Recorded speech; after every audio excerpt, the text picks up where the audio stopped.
రామందర్ గారు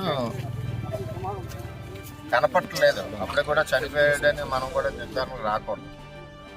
ఉద్దేశం ఏంటంటే ఎక్కడైనా చెరువులో పడ్డారు మనం. ఇది వరకు నేను ఉన్నప్పుడు కూడా ఇలాగే జరిగింది ఊళ్ళో. అప్పుడు ఎన్డీఆర్ఎఫ్ వాళ్ళతోటి వెతికించాం. వెతికితే గుర్రపు డెక్కల మధ్య చిక్కుని బాడీని దొరికింది. ఇప్పుడు కూడా అదే సస్పెన్షన్లో చేయాలి. ఈ గుర్రపు డెక్క కూడా లోకల్ వాళ్ళతో తీయలేరు. ఏం చేద్దంటే ఈ రాజాగారి చెరువు బాగా దిగబడితే మళ్ళీ మనిషి బయటికి రాడు. ఇప్పుడే మన పైన అధికారులతో మాట్లాడాం. ఎవరైతే కాలంలో గుర్రపు డెక్క తీస్తారో అంటే వాళ్ళకి ఈత వస్తుంది, రెండు వస్తాయి, వాళ్ళని తీసుకురమ్మని చెప్పాం. ఇక్కడ పాపం ఎంఆర్ఓ గారు, ఎండిఓ గారు, అధికారులు అందరూ పనిచేస్తూ ఉన్నారు. ఇక్కడ వెతుకుతూ ఉన్నారు. డోజర్తో తీయాలన్నా డోజర్ తొండం అందదు. చేత వాళ్ళు ఈవేళ మధ్యాహ్నానికి అందుకుంటారు. అందుకుని డెక్క తీసి బాడీ, డెక్క తీసాక బాడీ దొరకలేదంటే నా ఉద్దేశంలో ఆయన ఎక్కడికైనా వెళ్ళి ఉండొచ్చు. నేను కోపగించి వెళ్ళాడా ఏదైనా చనిపోయాడన్న నిర్ధారణకు ఇప్పుడు రావడం కూడా తప్పది.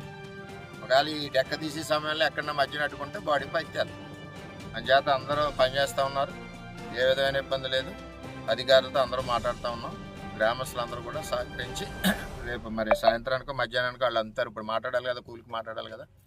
మరి అందరూ చెప్పారు. ఎందుకంటే ఊళ్ళో వెళ్తే అవ్వదు. ఆడవాళ్ళు మగవాళ్ళు ఒడ్డున నిలబడగలరు తప్పితే చెరువులో మధ్యకి దిగలేరు. వాళ్ళతో ఆ కార్యక్రమం చేయించడానికి అధికారులందరితో మాట్లాడడం. అధికారులు కూడా అదే విధంగా చేయడానికి చూస్తారు.